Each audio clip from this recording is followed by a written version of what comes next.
Uhatafe, now bringing a fire from labor movement of Tongan community, an advocate for workers, a proud union leader, and someone who always shows up. So please give it up for Tevita Uhatafe. Uhatafe, woo!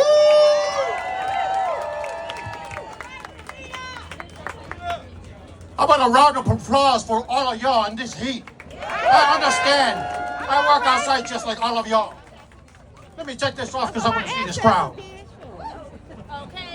By trade, I work at aircraft maintenance here at DFW. My name is Tevita Uhatafe. He, him, we, and us. Us. And right now, we're not happy, so we're out here in the heat, right? That's right.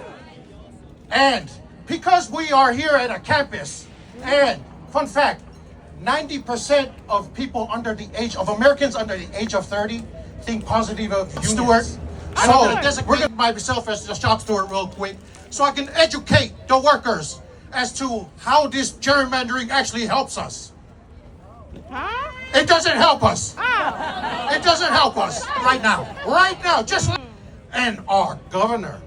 Oh, well. I'm a proud Texan myself. He is capitulating to the oligarchy, to the Trump administration. That is very un-Texan-like. We are proud of our state, and we want our state to take care of our needs as citizens of this state. And they are not prioritizing what the workers want. We want to be. So when Texans' rights are under attack, what do? When Texas rights are under attack, what do? When Texas rights are under attack, what do? In closing, today I speak out against this dangerous redistricting process that threatens to divide our communities and deny us our voice.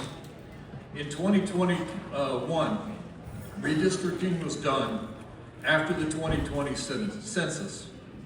Texas gained 2 million residents. Roughly 90% of that growth were from communities of color. 2 new congressional districts were created. You would expect the 2 new districts created would be representing communities of color. But instead, 2 majority white districts were created. Even though they said that that race was not a deciding factor in drawing the maps. Why are we doing this and why now?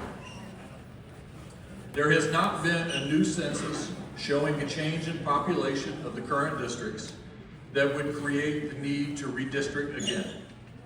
President Trump told Governor Abbott, "Get me 5 new Republican seats." Then they targeted 5 majority black and brown districts, and their voices are being attempted to be silenced. District 18 has been without a representative since Sylvester Turner's death in March.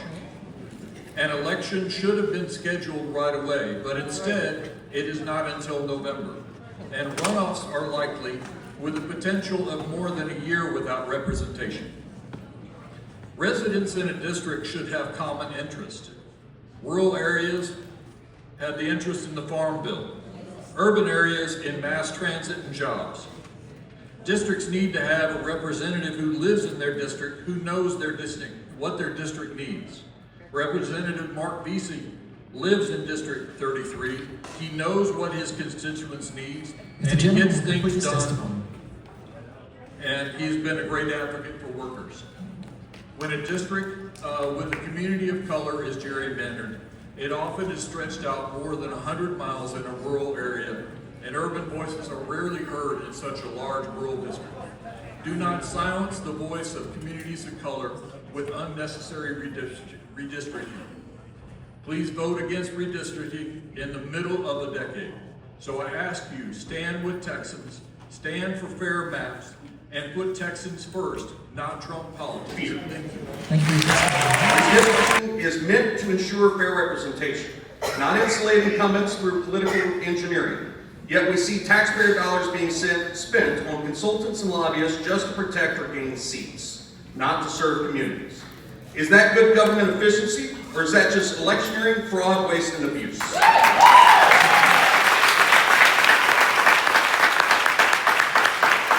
someone involved I know that this matters. Gerrymandered lines fracture labor markets and distort funding for WIOA programs, dislocated worker support, veteran services, and employer access to talent. When districts serve political convenience instead of community need, working families lose. Additionally, with service members deployed abroad, manipulated district lines make access to civic engagement and voting more difficult for service members. At a time when the VA is already stretched and Social Security Administration is under pressure, this is the wrong direction. Let's talk about accountability. You don't redraw districts because voters are choosing who you want. You do it because you're afraid you might lose otherwise.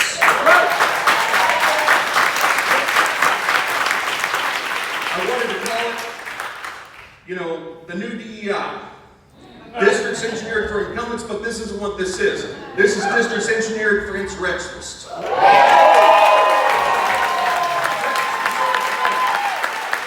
Especially for those who call themselves leaders. So I ask, do we trust voters to choose their leaders, or will we keep moving the goalpost until democracy is nothing but a show? So say no to this power grab, say yes to fairness, trust, and the people of Texas. Thank you.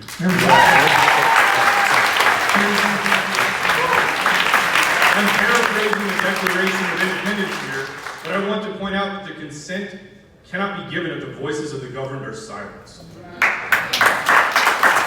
Which is exactly what the goals of the current redistricting effort are stated to be. I know that you have not officially seen a map, but the message of the stated goals have been broadcast loud and clear. We are facing the same issue with the same stated goals here in Tarrant County in the Commissioner's Court, as you heard earlier from Commissioner Elisa Simmons. These redistricting efforts will ensure that certain voices will be strategically silenced, and as such, their interests will not be represented in government. And a government that does not represent and provide for its citizens is not by definition a democracy. That is the definition of tyranny. To circle back to those principles in our Declaration of Independence, strategically silencing the voices of individuals in this state says to the Texans that they are not equal, that their rights can and will be infringed upon, and that their government holds authority over them without their consent. Instead, I ask the members of this committee to do everything in their power to uphold those principles that our nation was founded upon in any redistricting effort that it may take up. Thank you. As an election worker, I've witnessed this on more than one occasion, and not only after the maps are drawn, from where do I go to vote? Why can't I vote where I've always voted? To downright disgust at the process, and they just don't want to vote at all. These situations cause disenfranchisement. Please tell us that disenfranchisement is not the point. Texas is already one of the hardest places in the nation to register to vote and then to vote. Please help qualified Texas voters vote, and please do not add additional confusion by redrawing districts that are already in litigation. We must get better at serving others. We have an obligation to serve. The heart of Texas beats in unity, and we have always cared for each other. There are so many other issues of concern that should be addressed in this special session. Our safety and preparedness, our health and the well-being of fellow Texans. Don't fall prey to those that try to divide us. We are Texas. We are the Lone Star. I leave from this podium with this saying that you can see in the rising sun east of the Capitol. All political power is inherent in the people, and all free governments are founded on their authority and instituted for their benefit. Thank you.